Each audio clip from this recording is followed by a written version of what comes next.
Real story, real incidents, violence, 'Dhurandhar part 1' true event based film.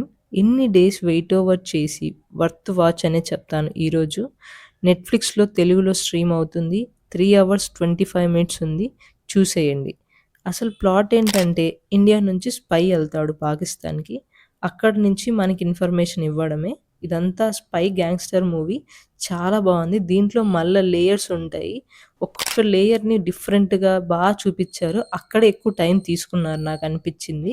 Gangster గురించి గానీ, లేదంటే army connections ఎలా ఉంటాయి, పొలిటికల్ ఎజెండాస్‌తో వీళ్ళు ఎలా చేస్తారు, ఇంకా టెర్రరిస్టులు ఎలా ఉంటారు, ఎలా బిహేవ్ చేస్తారు, అంత చూపిచ్చారు.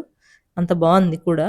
అసలు చాలా రియాలిటీగా అనిపిచ్చింది. ఈ మధ్య కాలంలో బాలీవుడ్‌లో ఇంత రియాలిటీగా, ఇంత హడావిడి లేకోకుండా వచ్చి బాగా చూపిచ్చారనిపిచ్చింది.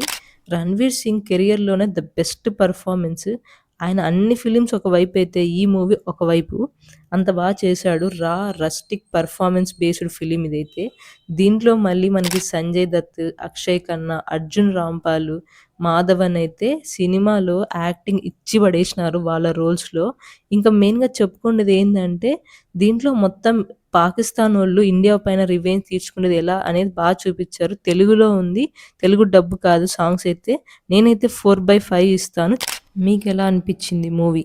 నాకైతే నచ్చింది. నేనైతే ఎంజాయ్ చేశాను. మీకెంత అనిపిచ్చిందో మీరు కామెంట్ చేయండి. మీ రేటింగ్ ఎంతో చెప్పండి. లైక్ చేయండి, సబ్స్క్రైబ్ చేయండి, కామెంట్ చేయండి. వీలైతే షేర్ కూడా చేయండి.